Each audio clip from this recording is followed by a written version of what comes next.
Hi, I'm Mike Cerrone with Mastermind Agent, and welcome to the Referral Mastermind Call, where we talk about how you get more repeat and referrals from your friends, your family, and your past clients. That's what we want to get in here today and talk about. We're going to talk about this as a group and see if we can come up with some solutions. If you think of something you want us to talk about, be sure to bring it up. This is your opportunity. This is an open mastermind call. I've got no agenda other than I just want to help. Anything that you're struggling with on repeat referrals or anything you want to brag about on repeat referrals maybe might help somebody else. That's what this call is for. And it's great when we have some interaction because then we can talk about ideas and get them out there for people. Any referral ideas for you that you either have done and they worked really well or you're thinking about doing and you want to find out if it's a good idea. If you do, go ahead, unmute yourself and tell us what you're thinking.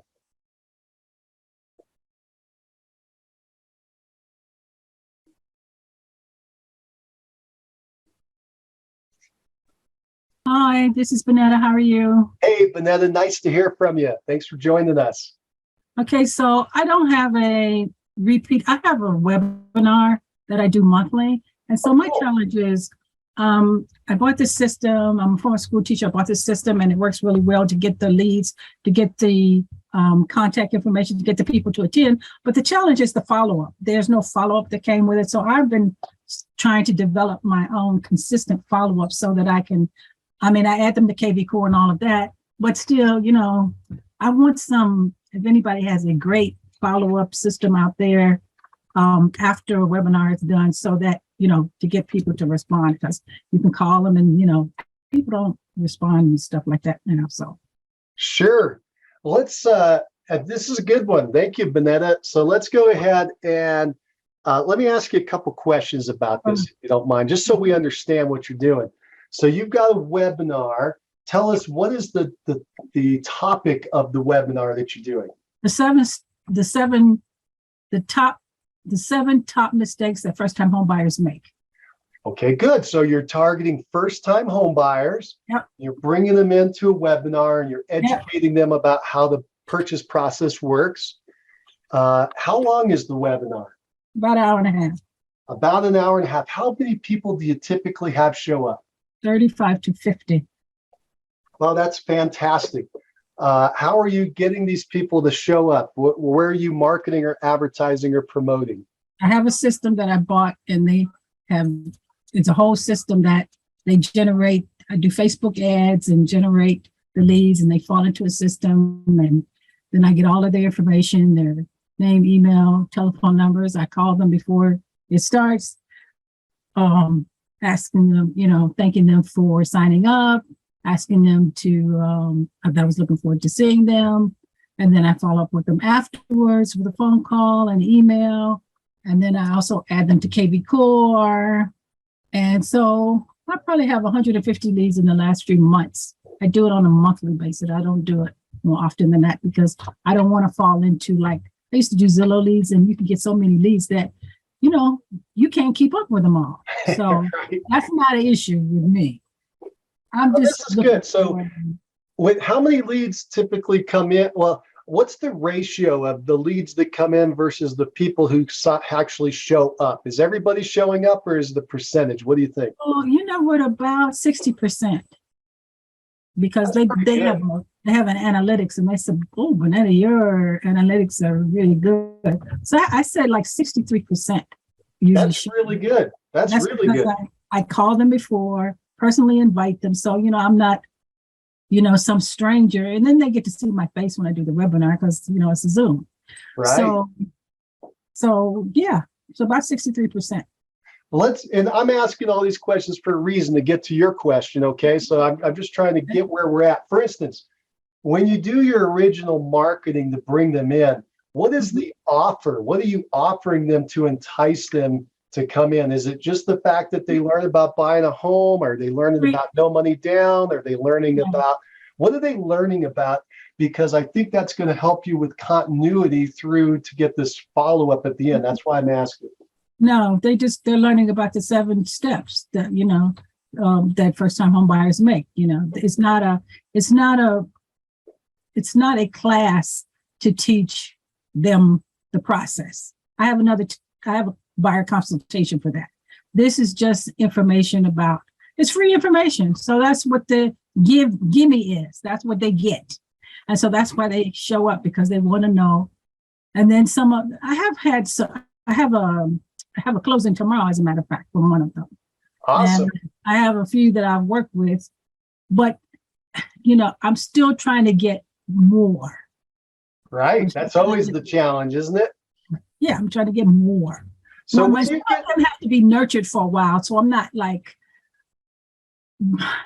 you know, you have to nurture them. So, but I'm still looking for, I create my own follow-ups in KV Core as well. So I want, you know, first day, 7th day, you know, I want it. So that's what I'm kind of working on. If anybody had any kind of follow-up system that they've created that, you know. When you get to the end of your webinar, what is the offer to the people that are on the call to take the next step? What are you telling them at the end to do next? To book a call with me, to book a call with me to talk about their individual situation. And I also offer them my free buyer's book. I have a book. And it's about the home buying process, steps to home buying, home ownership. And if you were to have 100 people on the call, how many people are currently accepting your offer to have a one-on-one conversation? Let me see. Well, I don't have 100. I've never had 100 people. Let's say maybe 7 or 8. 7 or 8. So if you had 10, you'd get 1. So if 10 people showed up, you'd have 1 take the next step. If you had 20 people show up, you'd have 2 people. No, out of 35, I think the last one I did, and it depends on whether it's on near a holiday or not. So if I do it near a holiday, I'm gonna have fewer ones showing up. So I'm still learning this process. So it's really interesting. So last one I was around a holiday, and I say probably 10%, maybe 12. I think maybe 5, 6 people signed up for, and then I still follow up with them if they haven't. If they didn't attend, I still call them back and say if they're, you know, something might have happened, they had to miss it that day, so I follow up with them. And then those that have not booked a call yet, I call them too, saying, are you still interested in anything that I didn't get to discuss during it? Because I want to find out what their motivation was, where they are in the process, that sort of thing, and you know, what's their timeline, what's their motivation. So I always follow up with them too. Vanetta, this is great. So thank you. So it sounds like if you had 35 people, about 6 people would take the next steps. That's about 15%. And you're trying to figure out how to double that up, maybe and go from 15% to 30%, or from 6 people to 12. How can you get more of those people to take the next step? And you're looking for a follow-up process or system to do that. Your current one, you mentioned you've got a drip campaign through KV Core, plus you're making phone calls out to them. Yes, and yes. All right, let's do this. Let's open it up to the group and see if they have any ideas or advice for you on how you could get more people to take you up on your offer of a one-on-one call. These are first-time home buyers. Anybody have any ideas? Go ahead and unmute yourself and talk to Vanetta and I about it.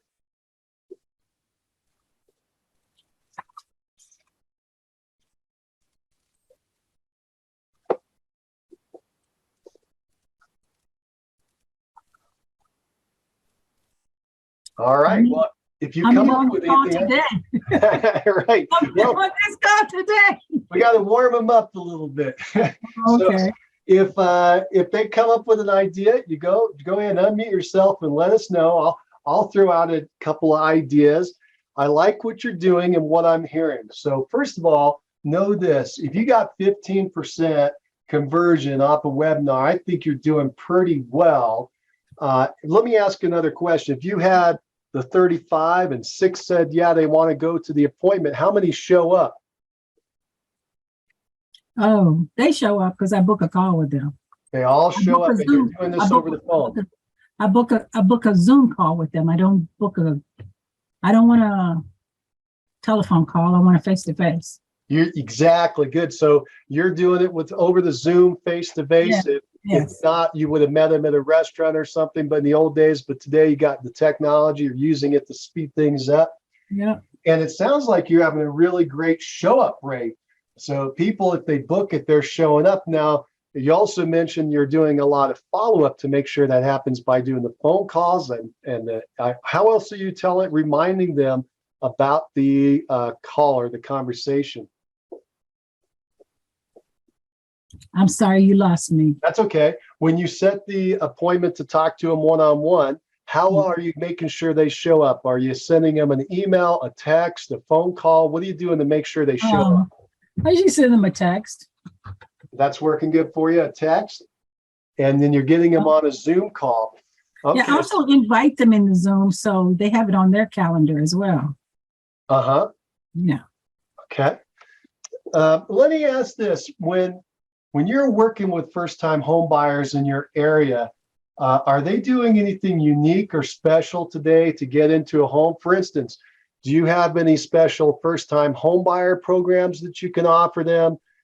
Any low down programs, no down programs? Are you looking for buyers that already have cash? What are you looking for? And what's kind of unique or special about the buyers that you're working with? So I used to work for VHDA, or not work for. I'm in Virginia.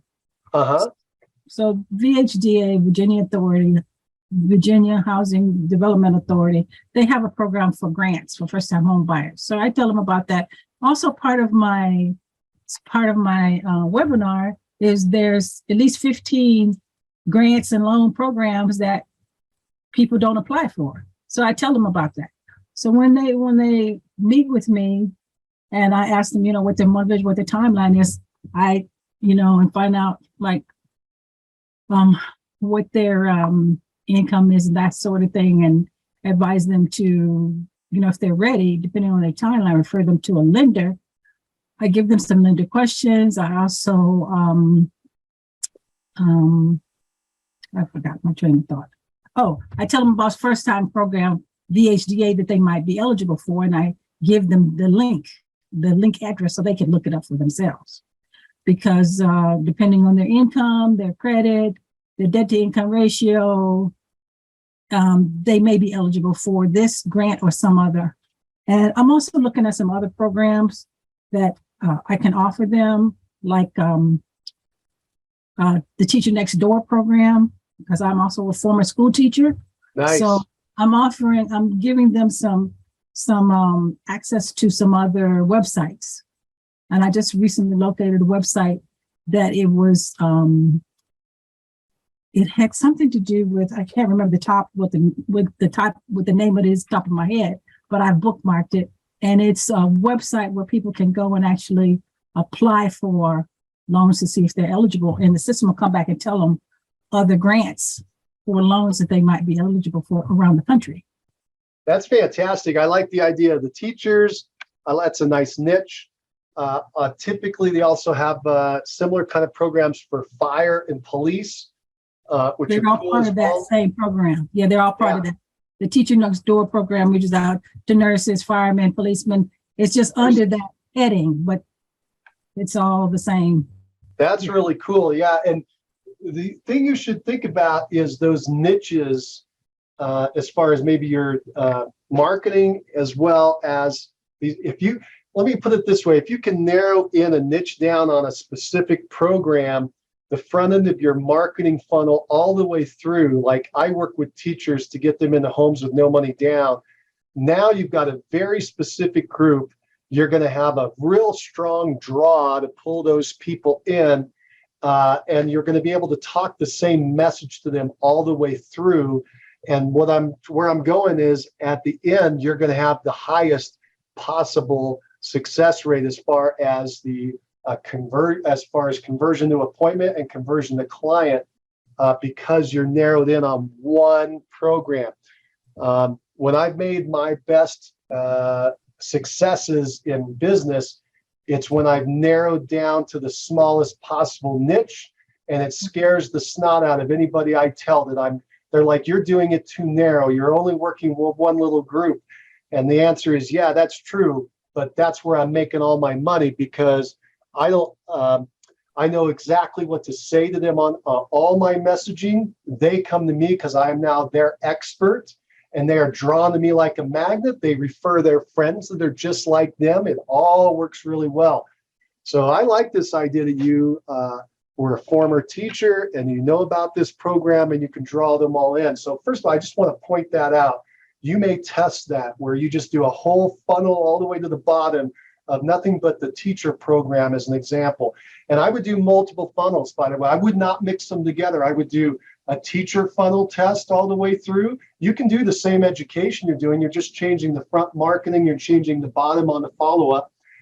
The next one would be maybe do the same thing for police, maybe do the same thing for fire, maybe do the same thing for nurses. And now you've got a couple different streams of business, but you don't mix them together. You give them their own individual message. So they say, oh my gosh, Vanetta is talking directly to me. This is the message I want to hear directly from her. She is the expert in this field. Everybody else is talking gibberish about stuff I don't understand. She's talking directly to me in my life. Does that make sense? What do you think of that? Mm-hmm. I think you do that, you might have as high as 50% conversions into those one-on-one calls, because they're going to be wanting to know exactly what's going to help them and benefit them. Does that make sense? I have a question for you. So how did you market to your niche? Yes, good. Well, I'll tell you about me later. Let me just keep staying on you, and because I think I understand your question. You need to do what's called a call out. Okay, so it's called a call out. A call out. Hello, hello, hello. A call out is what they call it in marketing. And so when you're out there on, say, Facebook, you first of all, two things. One, if you can figure out, and I don't know the answer to this, you'd have to look into it, but if you can figure out how to target just teachers, you may have to buy an outside list and import it into Facebook to do the marketing, or you may be able to somehow target them inside of Facebook, or figure out where the teachers are congregating in Facebook. And then the call out, so first of all is the list inside of Facebook, and make sure you're presenting this to the right people. Then there's the message, and the first part of the call out is, hey teachers, are you a teacher? So the teacher word has got to be out there in the comment there. If you're a teacher, there's a really cool program for you to get into your first home, right? That's the call out. It's not, hey, everybody, there's a cool program to get into a home. It's, hey, teachers. And you can even narrow that down. Hey, first grade teachers. Okay, right? Are you an elementary school teacher? Did you know that you can get into this really cool program? Is the narrower you can niche that thing in, the tighter it's going to be. Okay, does that make sense? Mm-hmm. Okay, and the more success you're going to have it. I'll give you a quick example from my own success or whatever from real estate. So I was trying to be a generalist initially, and I wasn't getting anywhere. And so what I learned, I was having my couple of deals a year and it wasn't adding up. And what I found out was that I was working with a lot of first-time home buyers, and they ended up buying a lot of condos. And so I said, why don't I just become a condominium specialist, condos and townhomes? And so I went and learned about that market, and I marketed to them. I actually labeled myself the condo king in my area, not for the whole metro area, but just my city. And I brought it down to my city and my neighborhood, and I became really good at all these little niche condo townhome complexes. And that's how I went from, when I started, I was doing about 20 closings a year. And by the time I got that up and running, the very next year I went to 41. The next year I went to 95. The next year I went to 113. It became a very nice niche. Then I took that concept and I opened up on a side business called a mortgage business, which really exploded for me. But the same idea, and you'll understand it because you're in the industry. So I'll just walk you down that one real fast. So if you were going to sell mortgages, you could sell purchases or refinances. That's kind of the two major splits. I focused on refinance, and inside the refinance, there's government and conventional. I focused on government. Inside government, there's FHA and VA. I narrowed it down just to the FHA. And inside of FHA, there are regular refinances and there are streamlined refinances. I went into streamlined refinances. And one level deeper, I went into no cost streamline FHA refinances with no appraisals. It was a business that exploded, and I hired a bajillion people and built a huge business and sold it. I'm just telling you that the niching concept, narrowing it down, is where you're going to find all the power. And it's kind of like taking a magnifying glass with the sun, and you get the sun's beams in the narrow into a laser. And so when you're talking, Bonetta, I'm listening to you. I'm getting real excited because you have the opportunity to do that. And I didn't want to miss that and let you know. To get to where you are, I'm going to now circle back around and talk about your generic leads, because I have a couple ideas for you with your current leads on how you can take this to the next level and get more people to want to meet with you. My recommendations, I got a couple of them. One is you're going to educate through your follow-up programs, your drip programs. You're going to educate them on the benefits of these programs that you have to offer. Okay, not the program itself, because that's no people like ones and twos, and they don't like adding and subtracting. You just go into the benefits. Get into a home with no money down. Get a gift to get into a money, or the grant to get into a home. You just tell them the problem and the solution. If you haven't been able to save up any money, no problem. You can get a grant for the down payment. Did you know that? All right. If you want to learn more, come talk to me about it. Does that make sense? You want to give a problem, solution, and you are the next step to that solution. Come talk to you. Yeah, so that's the follow-up. That's the follow-up. Yeah. Yes, we're talking after the webinar, and because that's what you originally asked about. Right. I told you I'd circle back around for you. And so that's how you would follow up with these people, is you would talk to them about the benefits of what remember, you always want to put yourself in their shoes. What are they afraid of? They're probably afraid of their credit. They're probably afraid of their income, and they're probably afraid of their down payment. And so if you can talk to them about different solutions about that, either short solution and then talk to me for the long solution, that's the quick one. You can even go into a long solution. You can mix up your messages different, because you got to send out a lot of different things to them. To get them to realize you are the expert. You got to think of a label too. You might want to think about, I'm the no money down queen. Or, I know this sounds silly, but you'll come up with one you like. I'm the first time home buyer champion. Whatever. I'm the teacher agent. Say it again. I am the teacher agent. I'm the teacher agent. Yeah, I love that teacher idea. You got to go back. That's on my Facebook. That's my brand. The teacher agent. I'm the teacher. Well, now you really got to go down that example we gave with the niche on the teachers, because you're going to rock that thing. That, to me, that has the biggest possibility. But I don't want to forget a couple of these other quick ideas to answer your original question.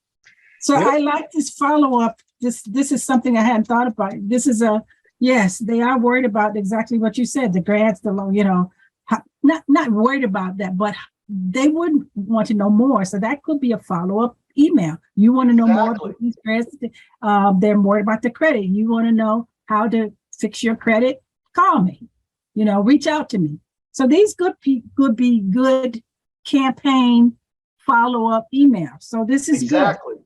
Yep. And remember, when you're doing the follow-up emails, the headline is the most important. That subject line. Yeah, that's a good one. Okay, you've got to grab them in the headline. That's 90% of the success. If you can get them to read from the headline, they'll move forward in your email. If you can't grab them with the subject, then they're not listening. So you got to say something enticing there. Or go ahead. What would you say for a good heading for the grant? The credit. How to fix your credit? You could say things like, so it depends on your personality when I'm saying this stuff, okay? But the first thing that came to my head was, does your credit suck? Oh, yeah, I can't say that.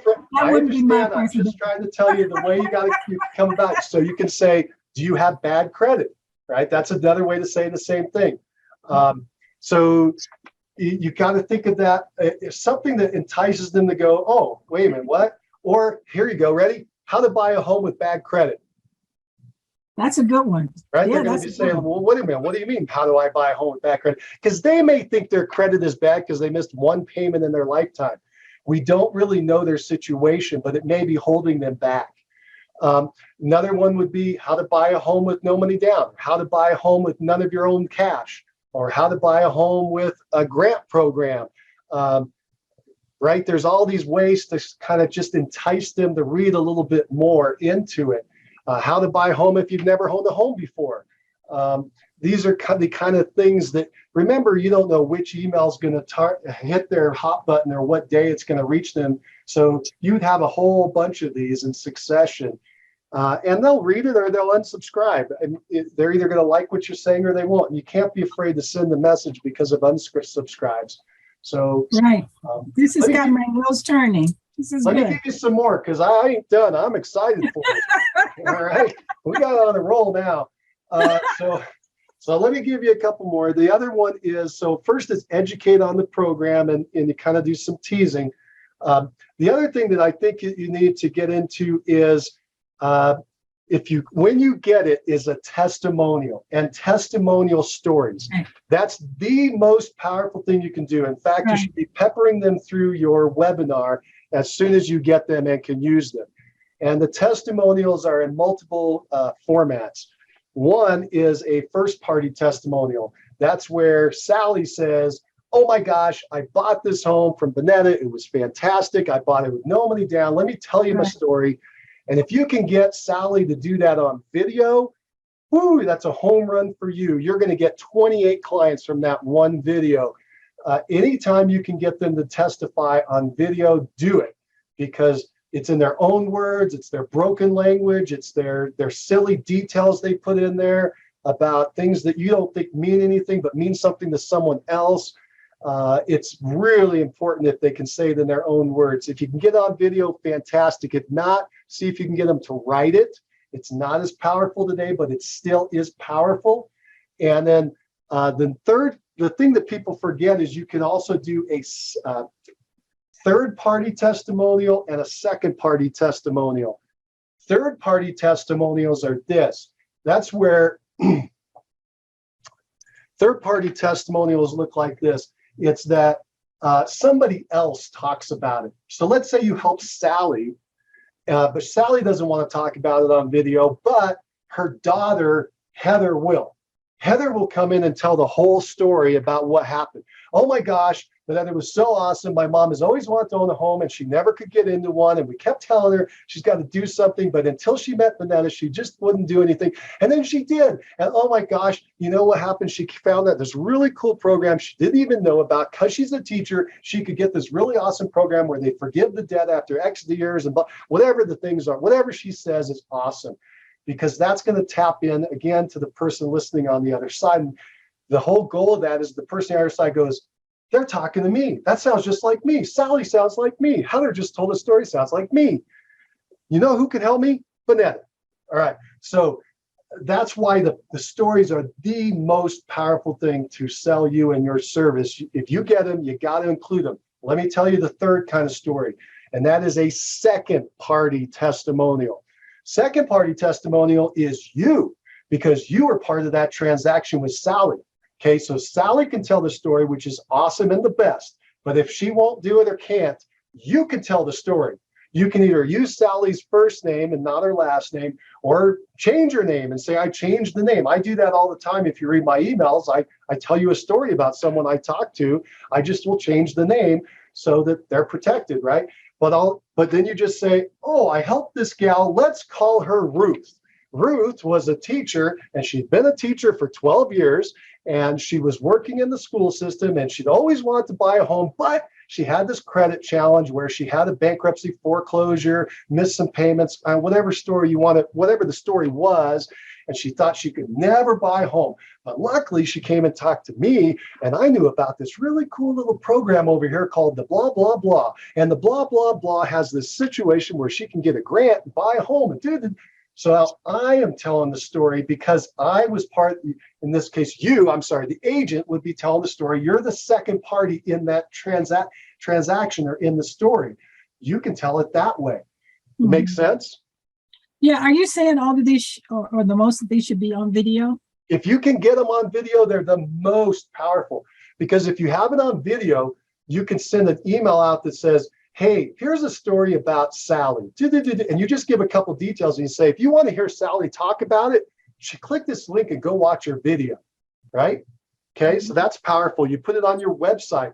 Boom, you got all these testimonials. You've seen this with other people. I know you have. When you create your teacher's real estate, tell me the moniker again, the teacher real estate agent? The teacher agent. The teacher agent. When they go to teacher agent, by the way, you should get that website, right? That domain name. When you I already have it. Perfect. So when you go to the teacheragent.com, you can, what they're going to see is all these testimonials from all these people in video. And by the way, it could be 5, it could be 10, whatever it is, it's more than anybody else has. And those are super powerful. If you don't have the video, do it in writing, get their picture, put their picture up there and have it written out. If you can't get it from them to write it, then you write the story. Boom, boom, boom, because you're a second party testimonial. Just make sure you tell the truth, right? Just whatever happened, boom, boom, boom, you say what happened. And remember, all the flaws make for a great story. So don't try to hide the flaws. Don't try to hide the fact that, oh, it took us 6 months to get this done. I couldn't get it done the first time. We went to lender number 1 and it crashed. But we kept pushing because Benita's tough. So she went to the second lender and she pushed it through there. And that one crashed too. But then she got it to the third lender who had all the right formula. And we put it together and it closed, right? Benita is going to fight for you all the way to the end. Does that make sense? Benita, yes. I'm sorry. I had a cousin, and I apologize. So Benita did it all the way to the end and made it work. So you get that idea of the testimonials. It's the most powerful thing that you can possibly do. In video if you can, if not, get it in writing. And if you have to write the story yourself, that's fine. Just show that that's where it's coming from, is that you wrote the story. Okay. And then if you don't have any stories yet, you can make a fictitious person. What's that? I have plenty of stories. Perfect. So use the ones that you have. Testimonials. Now I'm trying to get them on Facebook because Facebook changed their algorithm and people can't. It just drives me crazy. So yeah, that's hard to get with they Facebook. Go online. They can Google me, but that's why you have your website. That's why you have your information. That's why you own this information so that you can put it back out there. The other benefit of getting it in video is you can then do a screenshot of that video. That becomes your picture. You can translate the video. So now you've got text. So you can turn video into a picture and text whenever you need it. You can do the closed caption on the video so people can read it while they're at work and they're not supposed to be watching videos. You know how that works. Yeah. So testimonials are super powerful. And then what you can do is add those into your follow-up in your emails. Tell the story of how other people accomplish what these people want to do. Got it. Well, this has been very helpful. I'm glad to hear it. Thank you for opening up and bringing this awesome idea to us. I can't wait to hear how it goes forward. And I really hope that you take this idea of niching into the teacher segment, because, wow, I think you've got something powerful there. You're already putting yourself forward as that expert. And I could just see it really exploding and taking off. Can't you? Yeah, absolutely. And this does happen with my follow-up, because yes, these are things that I covered during the webinar, and that would entice them to get into more detail about the grant program, the loan program, the credit issues. Yeah, this has been helpful. Excellent, excellent. And remember, anytime you have the opportunity, tell a story. So you could tell a story about how the grant program works. And for people listening that don't have an actual example, just make up a fictitious story about Mr. and Mrs. X. They needed to buy a home. They couldn't buy a home until they bumped into this program. It doesn't have to be a fancy story. They bumped into this program and they were able to get. So instead of you just bullet pointing the details of the program, it's 1% down and you have a free gift that your 3% is forgiven, and whatever the actual details are, you put it in a story format where Mr. and Mrs. Smith were trying to buy a home and they couldn't buy a home, but they got this program. The program had this where they were able to put 1% down and 3% came from somebody else. And if you say it as a story, people will follow along and they'll go, that sounds like me. And then you have to have, by the way, let me just wrap up with this. You got to have an offer at the end with a call to action. So you got to say, hey, to get more, to find out more, to find out if this program applies to you, call me up. Or however you want to do it. If you're bringing them through a form, if you find out how if this program applies to you, fill out this form. To find out how this program applies to you, whatever you want them to do next. Obviously, you want them to come back and talk to you again to take that next step with you. Make sure they know it's free, for a free consultation with me, for a free talk with me, for free advice. And you bring them in and you chat with them about what they're trying to do. The only other thing that I could think of to add to your follow-up is, again, more free information, like as in a PDF that they could download to learn more about X program. Now we're getting more into the logical side. There won't be as many takers on this as they will on the story side. But if you want to learn how the ABC program works, go to this website and download it. Right, and you can tie that into your KV Core, by the way, and you can have where that's a squeeze page, and when they access it, boom, you're notified that they went and got that information, as an example, right? Okay, and then that would clue you in that Jill Smith is looking for more information. You better give her a call or contact her. So you can have that, or just have a regular form, and you see that Jill Smith's name came up again. Yeah, I think you've got something really good, really strong. I love your niche. I could easily foresee you really blowing it up, closing 100 transactions with teachers a year, or whatever niche you decide to go down, and at one point even having to hire help. Yeah, that's my goal. If you niche, it sounds weird, but if you get small, it'll get big. Just remember that. If you niche small, it'll get big. Right. And if you try to be all things to all people, you'll be nothing to no one. Got it. All right. Vanetta, this was a lot of fun chatting with you. Thank you for coming in. Do you have any other questions or comments? No, I appreciate your help today. This has been very helpful. This is giving me more, more really, that's what I would like. How do I follow up? That wasn't part of the program. The introduction, the Facebook and all that, and how to get people in was great. But the follow-up, it's a little short. Right. So but you're expanding on it. I'll tell you this. I'm going to tell you what I heard at the beginning that was so impressive. And that is, you're taking action. In fact, not only are you taking action, you're making those phone calls and reach outs to get people to come to your webinar. With those kind of skills, you cannot help but be super successful in this business. You keep doing that. Let's just add a couple things around you to expand it and blow it out. I think you're right on the right track. You keep rocking this thing. All right. Thank you, Mike. You bet you, Vanetta. Nice chatting with you today. You too. All right. So we've come to the end of our call today. That was a lot of fun. I hope everybody gained something from that.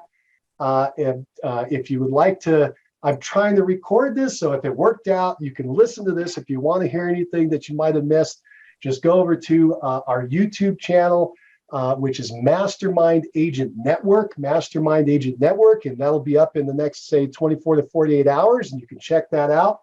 Also in our Facebook group, you can see it in there if you're part of the group. We'll be uploading it there. So again, you can check it out and learn more. And we also do these calls every Tuesday. And so if you'd like to participate, go ahead and come back and join us. Be sure to bring a question. We'd love to help you out with your business expansion. All right, Vanetta and everyone else, thank you so much for joining me today. Take care. Bye now.